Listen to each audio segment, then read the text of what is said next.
Y dijo Jacob: todo esto es para matarme. Hay muchas ocasiones en la vida que, como dice una expresión, nos llueve sobre mojado. Jacob estaba viviendo una lluvia sobre lluvia. Como patriarca de la casa, estaba viendo que su familia se estaba desintegrando porque había una situación de hambre. Y ante las situaciones de hambre todos reaccionamos de alguna manera. Y el hambre la asociamos a la muerte. Jacob entonces lo que estaba viendo en ese momento era una fotografía de muerte. Estaban asustados, estaban hambrientos y pensaron que pronto se iban a morir. No sé si usted recordará esos agónicos días que usted y yo pasamos en la cuarentena, cuando estábamos en una misma situación. Las noticias decían: quien sale se muere. Las noticias decían: quien toca a un contagiado es como que toque a un leproso. Y nosotros andábamos, ¿cómo andábamos? Asustados. Quien no sale a trabajar no se va a morir de hambre. Y nosotros la tortilla la partíamos entre todos. Y había una situación de caos, de muerte, de temores y de miedos. Y pensábamos dentro de nosotros: ¿y de esta cómo vamos a salir? Y los recibos no dejaban de llegar. Los alquileres habían que pagarlos. Los empresarios tenían que pagarle la planilla a sus empleados. Y era una situación de caos. Todos nos sentíamos que de esa no íbamos a salir. Pero como usted y yo en esta hora estamos aprendiendo que no somos nosotros los que tenemos el control, sino que es Dios el que siempre lleva el control de nuestras vidas. Vamos a darle una ofrenda de palmas a Dios en esta hora.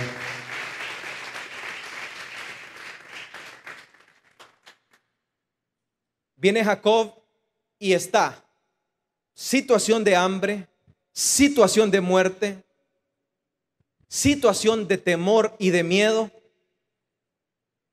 Y agreguémosle a eso, Jacob dice: me van a dejar sin hijos. José ya no está, Simeón está preso y ahora ustedes quieren quitarme a Benjamín. Habían dos hijos que tenían una relevancia en Jacob. Uno era José y el segundo era Benjamín. ¿Y sabe por qué Jacob amaba tanto a estos dos más que a los demás? Porque habían sido producto de la única mujer que él había amado. Lea le tuvo que rogar y rogada le pegó 7 bichos. Imagínense esos hombres que rogados pegan 7 bichos. Y a la única mujer que él amaba le pegó 2. Pero a quien él amaba era la mamá de José y de Benjamín. Y es por eso que cuando sus hermanos, sus hijos fueron a Egipto, al único que dejó en casa fue a Benjamín. Y dijo: no vaya a ser que a algo le acontezca. Entonces él tenía guardado a su Benjamín. ¿Por qué? Porque era su favorito. Era lo que él más amaba. Era lo que le quedaba de su amor con su esposa.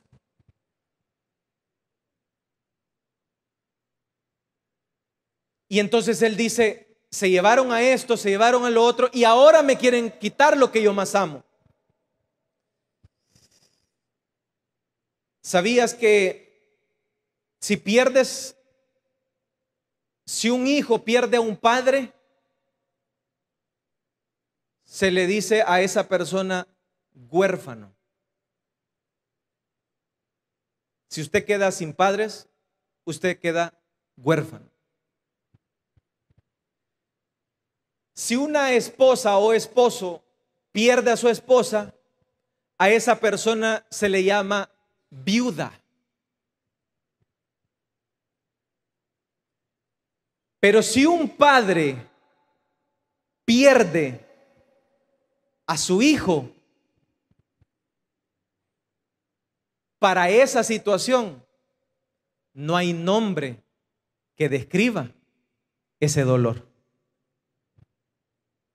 Podemos llamar viudas, podemos llamar huérfanos, pero no hay nombre que describa la situación de la pérdida de un hijo. Y eso es lo que estaba viviendo en ese momento Jacob. Estaba viviendo un dolor que no tiene nombre ni descripción. Estaba viviendo una situación que jamás se imaginó volver a vivir. Al igual que nuestro Padre Celestial. Una situación que no tiene nombre, un dolor que no tiene nombre. Cuando el Padre se despojó de su Hijo amado y lo envió a morir en la cruz del Calvario por usted y por mí, nuestro Padre quedó sin nombre, porque no hay un nombre que describa la pérdida de un hijo. Y eso es lo que hizo nuestro Padre Celestial por amor a usted y por amor a mí. Se despojó de su Hijo y por amor se entregó y entregó a su unigénito Hijo, para que todo aquel que en Él crea no se pierda, mas tenga la vida eterna. ¿Cuántos se alegran por ese dolor que nuestro Padre Celestial sintió? Entonces, eso es lo que estaba viviendo Jacob. Un dolor sin descripción.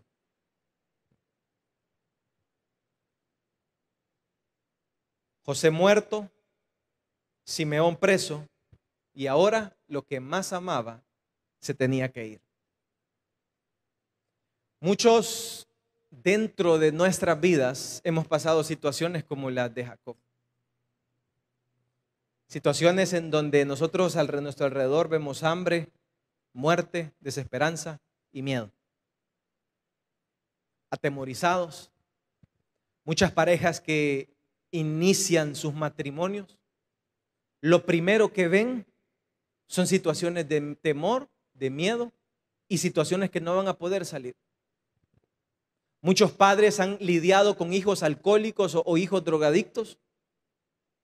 Paredes inquebrantables, que lo único que uno ve es la muerte, el miedo y la desesperanza.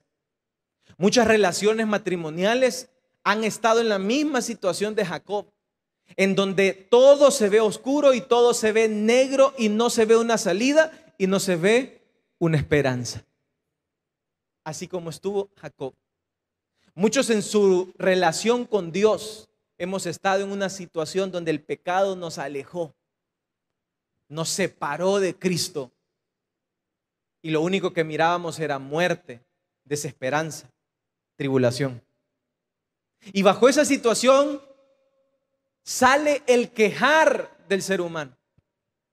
Y sobre esa situación sale lo más oscuro de nosotros.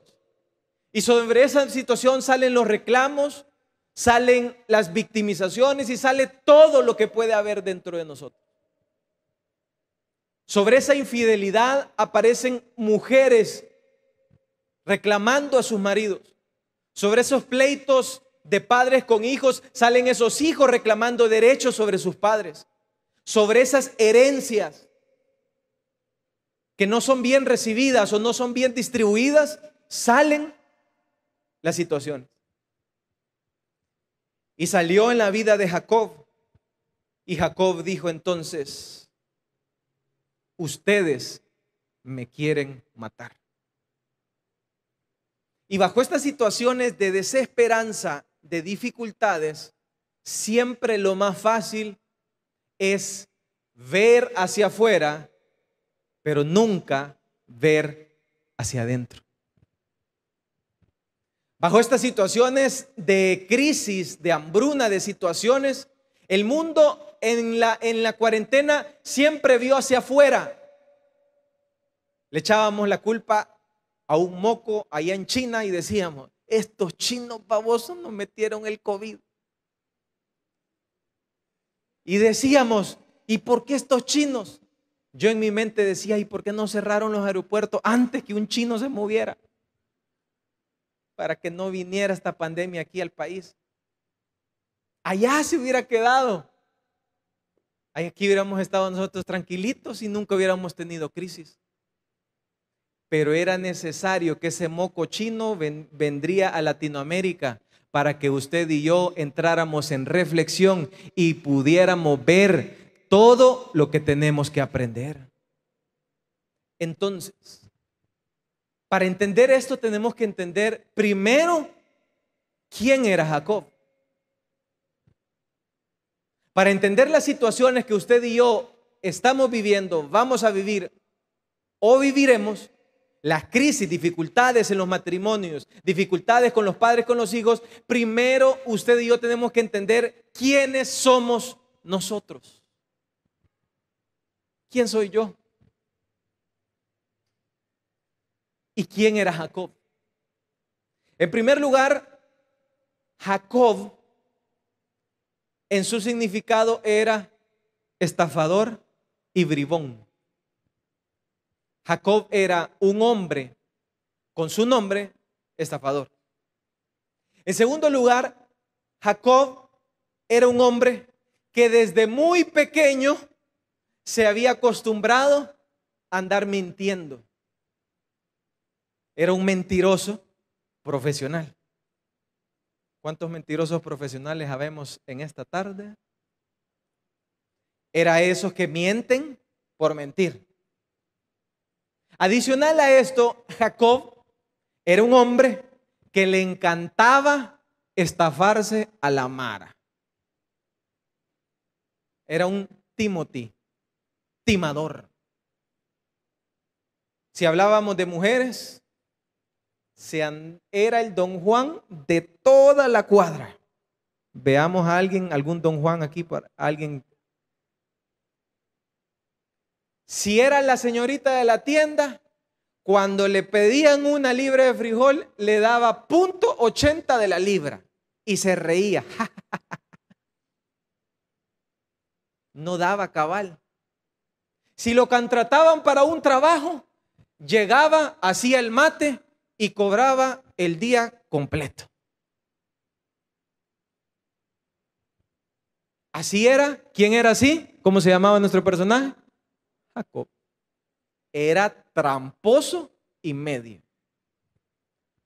Es más, se atrevía a estafar y engañar a su propio padre. ¿Quiénes de los que estamos acá nos atreveríamos a engañar a nuestro propio padre? Yo me he rifado un par y trago duro. Pero peor aún, nos hemos atrevido a engañar, así como Adán y Eva, al propio Dios. Que cuando les dijo, Adán, ¿a dónde están? Ellos andaban escondidos tras los bosques, queriendo engañar al mismo Dios que los creó. Entonces Jacob se había acostumbrado a ser un mentiroso y un estafador, a tal grado que con una mentira y con una estafa le robó la primogenitura a su hermano Esaú. Era lampiño. ¿Cuántos lampiños habemos aquí? Sin pelo, así, liso como un chino. Y se echaba minoxidil porque decía que él quería ser barbudo, así como algunos aquí que se echan minoxidil. Se echó minoxidil, llegó donde el padre, y el padre, como ya estaba ciego, le dijo, Jacob, ¿eres tú? Le dijo. Así como cuando a usted le preguntan, ¿vino temprano? Decimos nosotros. Jacob entonces tenía una carrera de mentiras, una reputación de engaños.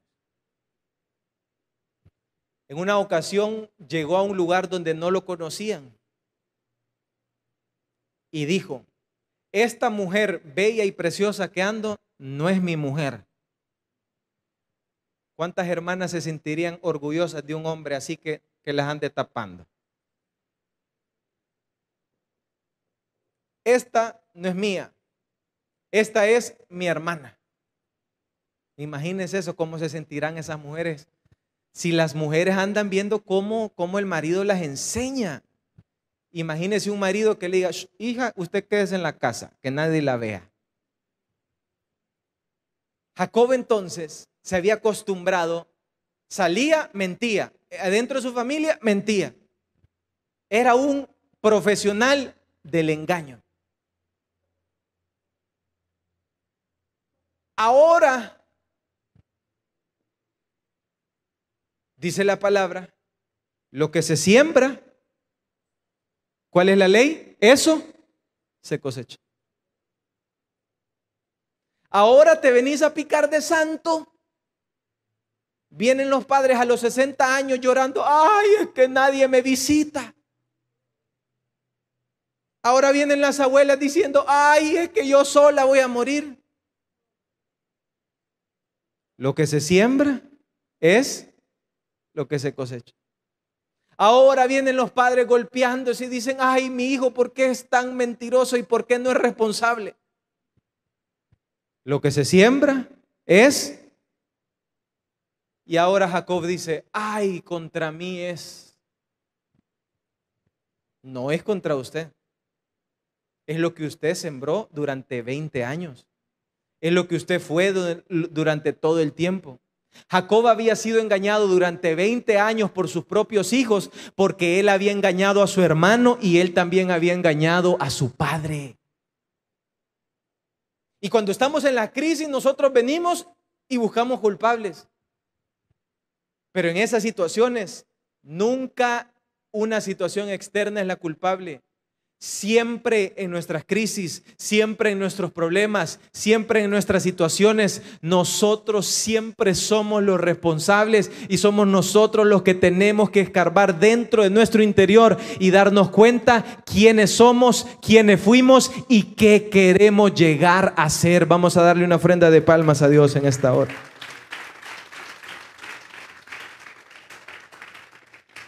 Gálatas 6:7 dice: no se engañen, de Dios nadie se burla.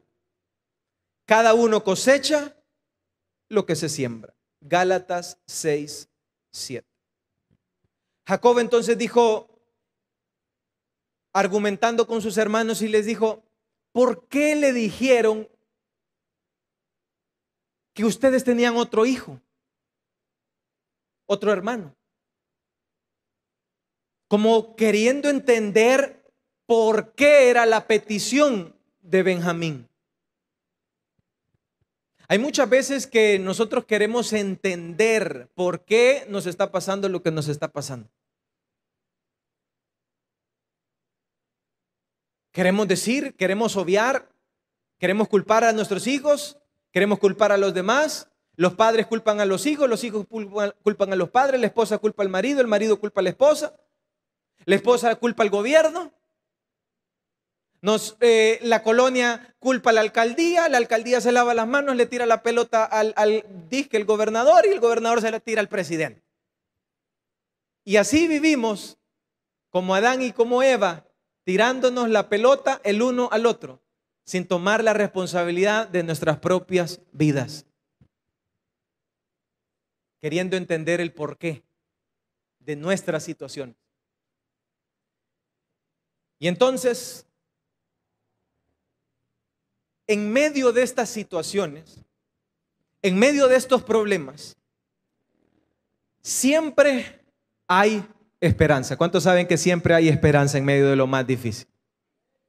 La foto que estaba viendo Jacob era una foto negra. Muerte, hambruna, miedo, desesperanza. Y iba a sentir un dolor que no tiene nombre. Es decir, un padre que iba a tener que ceder a su propio hijo. Pregunto, ¿qué palabras de consuelo podían llegar a consolar a ese hombre ahí? ¿Qué palabras de consuelo puede llegar uno a decirle a una madre que ha perdido a su hijo? ¿Qué palabras podemos consolar eso? ¿Qué palabras de consuelo podemos llegar a decirle a alguien que ha perdido y ha quedado en la bancarrota y lo ha perdido todo? ¿Qué palabras de consuelo podemos llegar a decirle a alguien que ha perdido un ser querido? ¿Cómo le podemos dar dos palmadas y hacer y asumir como que no ha pasado nada? ¿Qué palabras de consuelo pueden llegar ante un matrimonio roto después de 20, 30 años de estar juntos? ¿Qué palabras de consuelo podemos llegar a decirle a alguien que ha perdido su relación con Dios? ¿Qué palabras de consuelo hay en ese momento? No las hay. Pero en medio de esas situaciones, en medio de esos túneles oscuros, en medio de esos cuadros de desesperanza, la palabra de consuelo que puede llegar para ese ser humano es decirle que Dios está bajo control, que la situación de él está bajo el control de Dios y que no tenga miedo, que no tenga temor. Es Dios el que controla nuestras vidas y es Dios el que timonea nuestra vida. Entonces, para entender la vida de Jacob, tenemos que entender de que Jacob solo podía ver eso: miedo, desesperanza y temor. Pero Jacob, si tan solo pudiera ver lo que Dios estaba viendo en ese momento, su vida hubiera cambiado. Si Jacob tan solo pudiera ver de un panorama más alto, su perspectiva hubiera cambiado. Jacob miraba miedo, Jacob miraba hambruna, Jacob miraba angustia, Jacob miraba el dolor indescriptible que iba a sentir. Muchos de los que nosotros estamos acá vemos drogadicciones, adicciones que jamás vamos a poder quitar de nuestros hijos. Relaciones rotas que jamás van a poder ser restauradas, y eso es lo que vemos. Pero si tan solo pudiera ver que en esa relación rota, que en ese divorcio, que en ese problema, que en esa quebradura, que en esa enfermedad es Dios el que está controlando tu vida, tu perspectiva cambiara en este momento. Si tan solo pudiera ver de que no era una hambruna la que estaba sucediendo, si tan solo pudiera ver todo lo que Dios había hecho para que Jacob llegara a esta situación, tu perspectiva cambiara. Lo que Jacob miraba era esto, pero lo que Dios miraba era otra cosa. ¿Y sabes qué era lo que Dios miraba? Lo que Dios miraba era lo siguiente: había preparado a un hombre. ¿Y sabes a quién había preparado? A su propio hijo. Había molido a ese hombre por cárceles.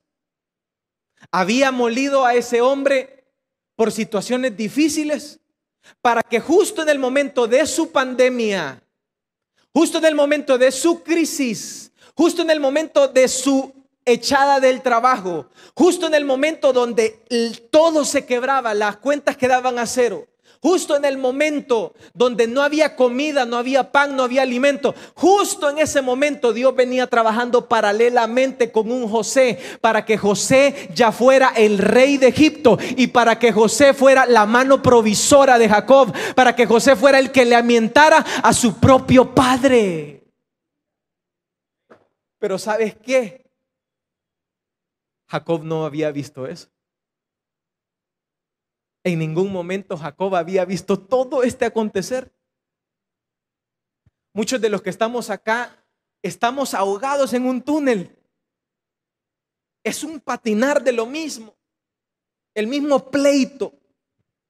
Como perros y gatos peleamos por la misma cuchara que no se puso en el mismo lugar, porque el carro no se parqueó para arriba o para allá. El mismo pleito. El padre con el hijo, el mismo pleito de toda la vida. La esposa con el esposo, el mismo pleito toda la vida. Estamos ahogados y decimos: ¿cuándo vamos a salir de esta situación? Y no vemos salida. Muchos que hemos llegado a una quebrada, muchos que están en una situación de quebranto, espiritual o quebranto físico, decimos, ¿cómo voy a salir si el médico ha dicho que estoy quebrada de mi pie? Si el médico ha dicho que estoy quebrada de mis manos, si el médico ha dicho que tengo un cáncer, que tengo un tumor, y solo vemos el tumor.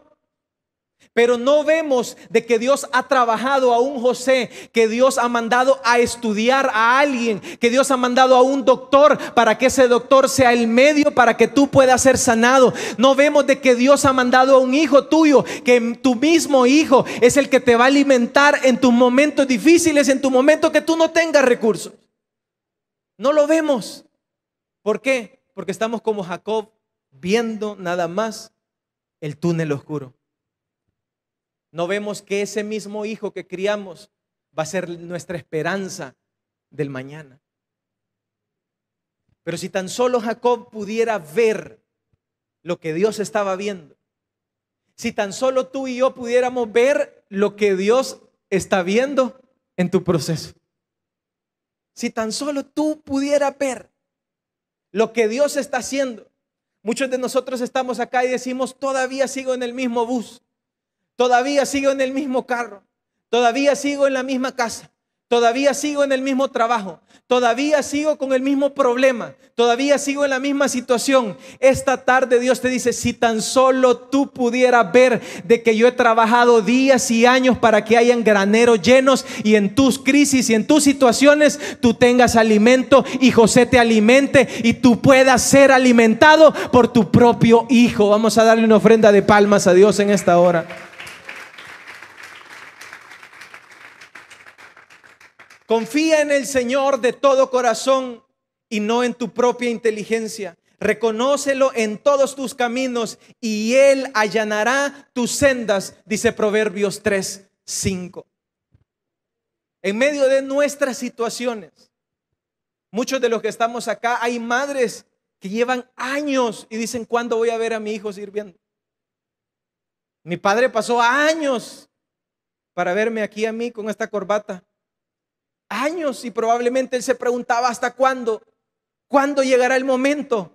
Yo no lo sé, pero Dios estaba haciendo movimientos, Dios estaba haciendo estrategias, Dios estaba mandando personas a ser esclavos, Dios estaba mandando personas a ser acusadas injustamente. Dios estaba trabajando a un José para que un Jacob comiera en medio de la hambruna. ¿Cuántos de los que estamos acá comimos en la cuarentena? Levántenme la mano los que comimos en la cuarentena. ¿Y no te recuerdas de que de la nada apareció la provisión de Jehová? Era un José que Dios había trabajado, era un cuervo que Dios había trabajado para que su hijo no pereciera en medio de las crisis. ¿Cuántos hemos estado en una situación emocional depresiva? Que nadie nos saca de ahí. Todo es lloro, lloro y lloro. Alguien te dejó, alguien te menospreció, alguien te maltrató. Y nadie podía sacarte de ahí. Pero llegó alguien y te dijo 2, 3 palabras. Y con esas 2, 3 palabras, hubo alguien, escuchaste una predicación y en esa predicación tu perspectiva cambió. Y tu vida cambió y saliste de esa crisis. ¿Y sabes qué era eso? Era que Dios tenía el control de tu hambruna. Estabas agobiada, decías, yo ya no me caso, dijiste. ¿Te recuerdas cuando dijiste eso? Es que todos los hombres son igualitos, generalizando la malvada. Todos son hechos del mismo palo, decías. ¿Te recuerdas cuando decías eso? Y ahora, ¿cómo agarras ese palito y andas agarrada? ¿Sabes por qué? Porque Dios está bajo control de tu vida. Dios está moviendo a José. Dios está habilitando los graneros. Hay muchos padres que pierden la esperanza. ¿Y quién no va a perder la esperanza con un necio como yo? ¡Ja! Si usted viera. No hay hombre más necio aquí. Dice la Biblia, lo peor del mundo escogió Dios para avergonzar a los que están sentados en las sillitas. Entonces escoge necios como este. ¿Y qué padre no va a decir, no se va a desesperar y decir, ay, este mono, ¿cómo lo va a cambiar? Padre, no intente cambiar a su hijo. Si ni Dios puede, va a poder usted. Vea a la persona que tiene la par, tal vez tiene algún padre ahí así. ¿Qué tenemos que hacer? ¿Qué tenemos que hacer? Ver lo que ve Dios en medio de mi situación. No ver el hambre, no ver la hambruna, no ver la situación, sino que imaginarnos por medio de la fe, por medio de la esperanza, lo que Dios está haciendo en nuestras vidas. Imaginando cómo Dios está moviendo al jefe que me cae mal. Y usted ora y dice, Señor, ¿hasta cuándo lo vas a quitar? Ya pronto Dios lo va a mover. Señor, ponme a mí de jefe. No, tampoco seas abusiva. Señor, elimínalo o te la envío, dicen unos en sus oraciones. Es difícil. Y el jefe nos está haciendo pero pedazos. El jefe nunca ha sido un líder. Ese ha sido un capataz toda su vida. Y usted y yo sufriendo. ¿Y qué vemos en esa situación? El sufrimiento. ¿Y qué decimos? Mañana renuncio con una gran lágrima. ¿Y por qué tomamos esas decisiones? Porque no somos capaces de ver lo que Dios está haciendo en nuestro carácter y en nuestras crisis. ¿Y por qué decimos hasta hoy, Juancito, llegamos y vamos a cortar? Ya no te quiero. Todos me odian, mejor me hago un animal hoy porque podemos hacernos animales, podemos hacer lo que queramos. ¿Por qué llegamos a esas conclusiones? Porque como Jacob, solamente vemos lo que nos está pasando. Solamente vemos la crisis y la situación de lo que nos está pasando.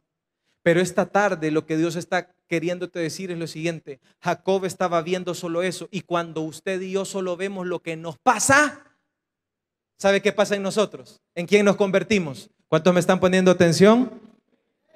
En unas víctimas de la situación. ¿En qué nos convertimos? Vamos a repetirlo todos juntos. En unas víctimas de la situación. Ahora me quitan a José. Ahora me quitan al otro. Y ahora me quieren quitar a Benjamín. Contra mí es eso. ¿Cuántos se sienten identificados con esa oración? Ay, solo yo hago todo en esta casa. Ay, yo soy el hombre de la casa, trabajo, mira todo el pelo que he perdido por ustedes, desgraciados, no me ayudan.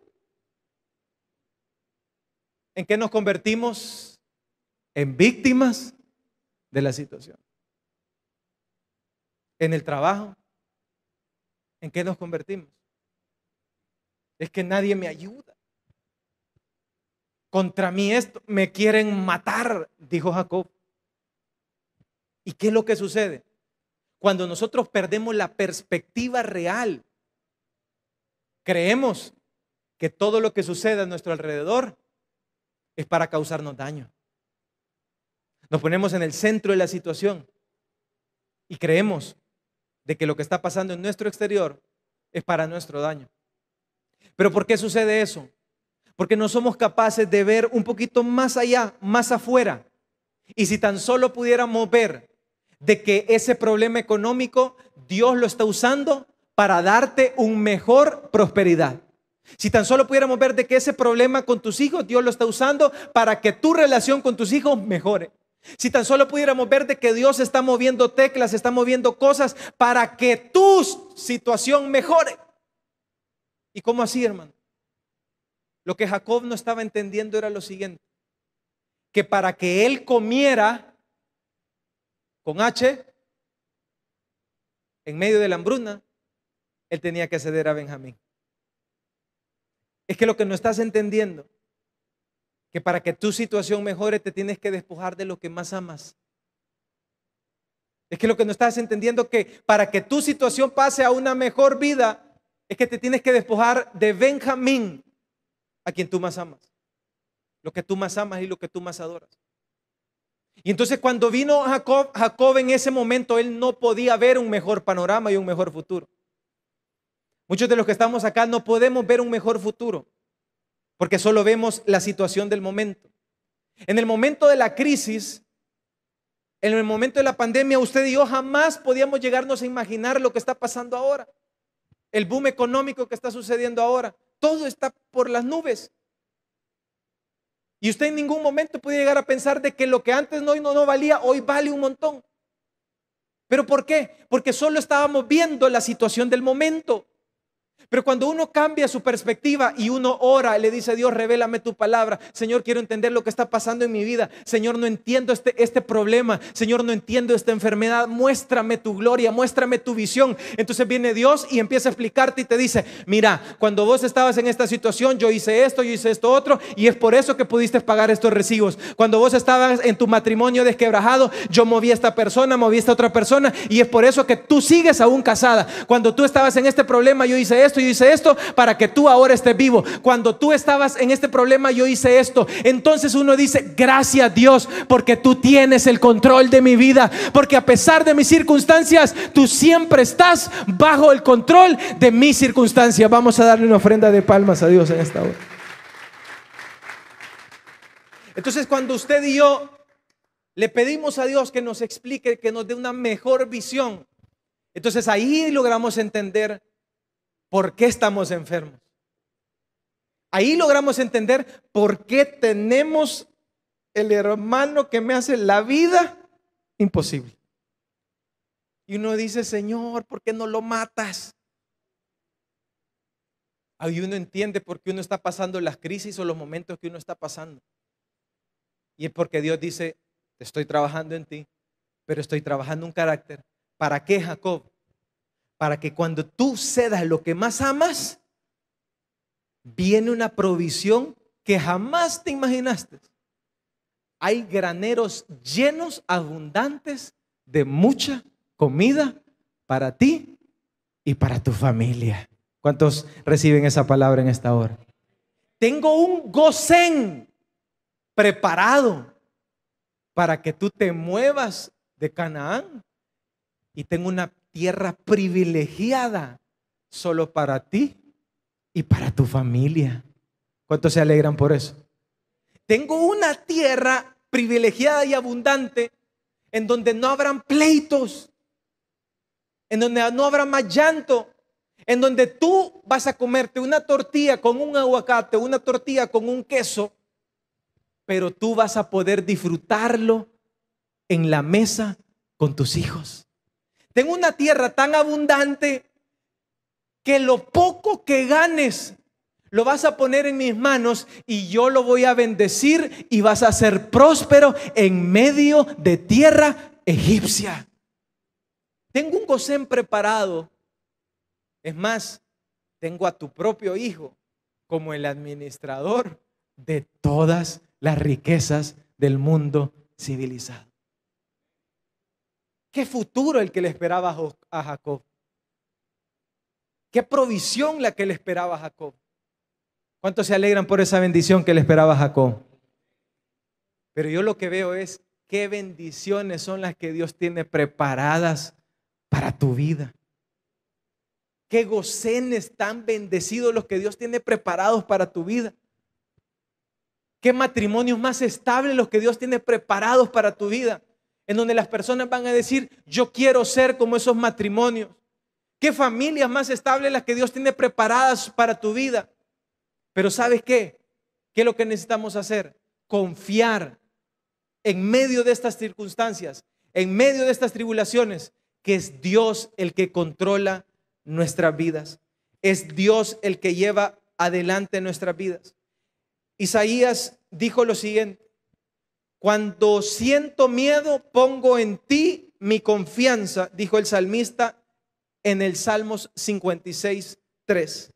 Isaías dice: cuando siento miedo, pongo en ti mi confianza. Cuando cruces por las aguas, yo estaré contigo. Cuando cruces los ríos, no te cubrirán sus aguas. Y cuando camines por el fuego, no te quemarás, ni te abrazarán las llamas, dice Isaías 43:2. ¿Qué quiero decirte con eso? La Biblia está llena de promesas para sus hijos. ¿Y sabes por qué la Biblia está llena de promesas? Porque Dios sabe que andamos en valles de sombra y de muerte, porque un día estamos arriba y otro día estamos abajo, un día estamos en crisis y otro día estamos en problemas, y es por eso que Dios día con día nos recuerda sus promesas y nos dice: no te preocupes, yo tengo el control de tu vida. Vamos a darle una ofrenda de palmas a Dios en esta hora. Cierra tus ojos.